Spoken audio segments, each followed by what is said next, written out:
జలుబు చేసినప్పుడు అలర్జీతో బాధపడుతున్నప్పుడు ముక్కు నుంచి నీరు కారటం మనందరికీ అనుభవమే. అయితే జలుబు అలర్జీల బాధలు లేకుండానే తరచూ ముక్కు నుంచి నీరు కారుతూ ఉంటే, అది కూడా తల కిందకు వంచినప్పుడు నీరు ఎక్కువగా కారుతూ ఉంటే అది ఖచ్చితంగా సమస్య అంటారు డాక్టర్లు.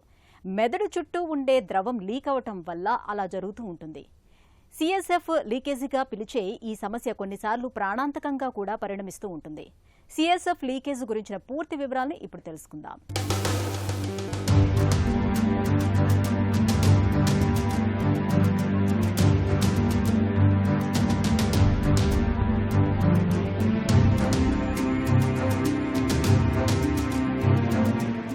మన శరీరం ఒక అద్భుతమైన నిర్మాణం.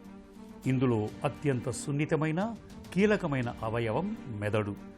మన ఆలోచనలకు చర్యలకు కేంద్ర బిందువైన ఈ మెదడు అత్యంత సురక్షితమైన ఒక ద్రవంలో తేలియాడుతూ ఉంటుంది.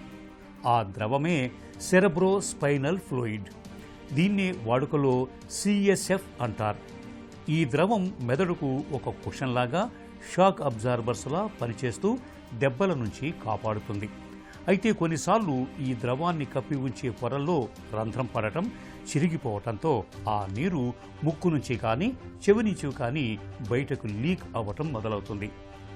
దీన్నే సిఎస్ఎఫ్ లీకేజ్ అంటారు. చిన్న కన్నం పడితే మహానౌక అయినా మునిగిపోతుందన్నట్లు తలలో జరిగే ఈ చిన్న లీకేజీని సరిగ్గా గుర్తించకపోతే ప్రాణాలకే ముప్పు ఎదురవుతుంది. చాలామంది దీన్ని సాధారణ జలుబు లేదా అలర్జీ అనుకుని పొరపడతారు. కానీ ఇది మెదడు తాలూకు ఒక గంభీరమైన హెచ్చరిక అని గుర్తించాలి. మన మెదడు మరియు స్పైనల్ కార్డ్ చుట్టూతా ఉండే ద్రవాన్ని సెరిబ్రో స్పైనల్ ఫ్లూయిడ్ అంటే సిఎస్ఎఫ్ అని అంటాం. ఎప్పుడైతే ఏ కారణంగానైనా కూడా మెదడు చుట్టూతా ఉన్న పొర డ్యూరాలో మరియు బ్రెయిన్కి ముక్కుకి మధ్యలో ఉన్న బోన్లో ఇంకా మన ముక్కులో ఉన్న శ్లేష్మ పొరలో ఎప్పుడైతే వీటిలో డిఫెక్ట్ అవుతుందో అప్పుడు ఒక కనెక్షన్ ఫామ్ అవుతుంది. మన బ్రెయిన్కి నోస్కి మధ్యలో ఒక కనెక్షన్ ఫామ్ అయ్యి దాని నుంచి ఈ బ్రెయిన్ చుట్టూతా ఉన్న ఫ్లూయిడ్ ఈ సిఎస్ఎఫ్ ముక్కులోకి కారుతూ ఉంటుంది. దీన్ని సిఎస్ఎఫ్ రైనోరియా అని అంటాం.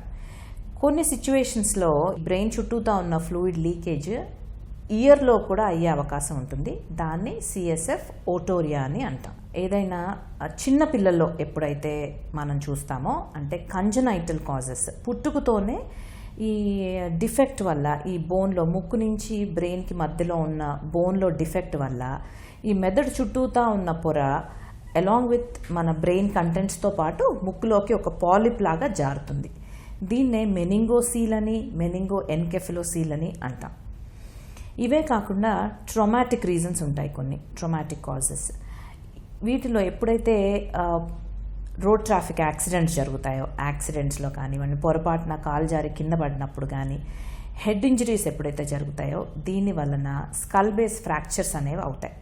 ఈ స్కల్ బేస్ ఫ్రాక్చర్స్ అయినప్పుడు ఆ ఫ్రాక్చర్ లైన్ నుంచి కూడా మనకి కనెక్షన్ ఏర్పడి బ్రెయిన్కి ముక్కుకి మధ్యలో కనెక్షన్ ఏర్పడి దాని నుంచి సిఎస్ఎఫ్ అనేది బయటకి కారుతూ ఉంటుంది. నాన్ ట్రామాటిక్ రీజన్స్ కొన్ని ఉంటాయి. ఎప్పుడైతే వెరీ సివియర్ ఇన్ఫెక్షన్స్ ఉంటాయో అంటే ఫంగల్ ఇన్ఫెక్షన్స్ కానీ ఆర్ ఎక్స్టెన్సివ్ నేసల్ పాలిపోసిస్, ముక్కులో ఈ పాలిప్స్ బాగా ఎక్స్టెన్సివ్గా పెరిగిపోతాయో అప్పుడు కూడా ఈ ముక్కు నుంచి బ్రెయిన్కి మధ్యలో ఉండే ఈ బోన్ బాగా పల్చబడిపోయి దాని నుంచి సిఎస్ఎఫ్ కారే అవకాశం ఉంటుంది. మన తలలో మెదడు నాడీ వ్యవస్థను కప్పుతూ డ్యూరా మేటర్ అనే ఒక గట్టి రక్షణ పొర ఉంటుంది. ఏదైనా కారణం వల్ల ఈ పొర దెబ్బతిన్నప్పుడు సెరెబ్రో స్పైనల్ ఫ్లూయిడ్ ద్రవం బయటికి వస్తుంది. అలాగే మెదడు కింది భాగంలోని ఎథ్మాయిడ్, స్పెనాయిడ్ ఎముకలు దెబ్బతిన్నప్పుడు కూడా సిఎస్ఎఫ్ లీకేజ్ జరగచ్చు. ప్రమాదాల్లో తలకు బలమైన దెబ్బలు తగిలినప్పుడు, గతంలో సర్జరీల మూలంగా గాయాలైనప్పుడు, పుర్రెలో ఒత్తిడి పెరిగినప్పుడు డ్యూరామీటర్ పొరకు చిరుగులు ఏర్పడి సిఎస్ఎఫ్ లీకేజ్ జరగచ్చని చెబుతారు నిపుణులు. అధిక బరువు లేదా స్థూలకాయం ఉన్న మధ్య వయస్కుల్లో ఈ సిఎస్ఎఫ్ లీకేజ్ ఎక్కువగా కనిపిస్తుందని పరిశోధనలు చెబుతున్నాయి. బాధితుల్లో తల ముందుకు వంచినప్పుడు లేదా దగ్గినప్పుడు ముక్కు నుంచి పల్చటి నీరు చుక్కలు చుక్కలుగా కారుతుంటుంది. దీంతో పాటు నిలబడినప్పుడు పెరిగి పడుకున్నప్పుడు తగ్గే తలనొప్పి కూడా సమస్యగా మారుతుంటుంది.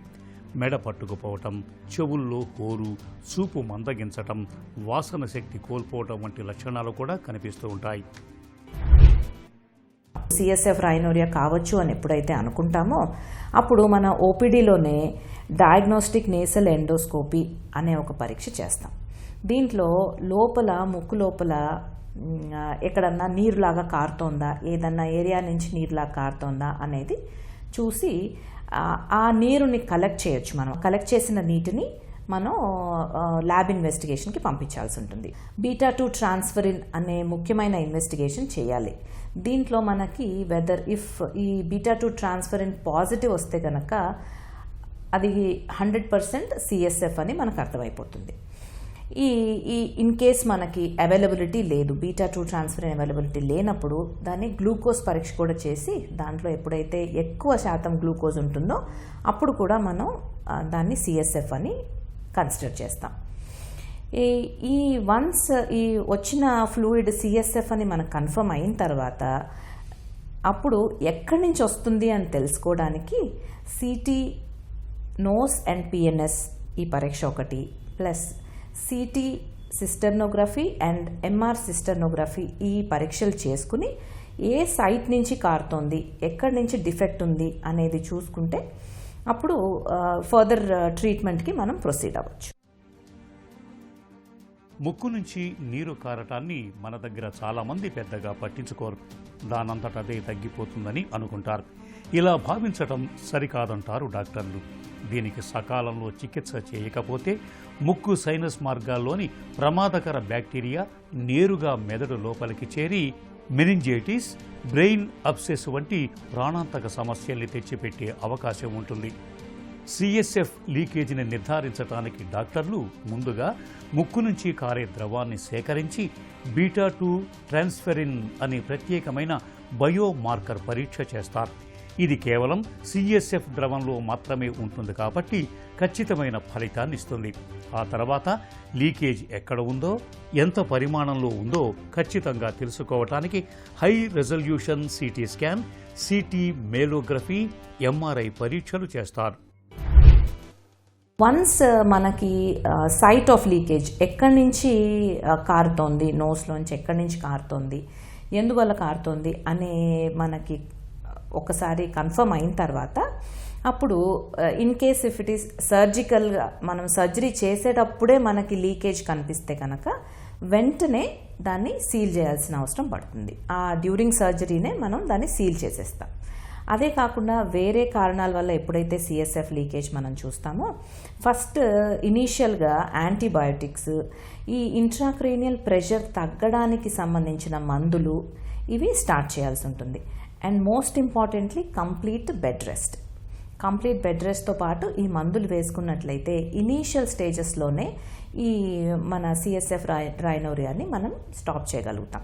ఎప్పుడైతే ఈ మన ట్రీట్మెంట్ తోటి రెస్పాండ్ అవ్వలేదో, ఇంకా లీకేజ్ అవుతోందో అప్పుడు సీరియల్ లంబార్ పంక్చర్స్ అని చేస్తాం.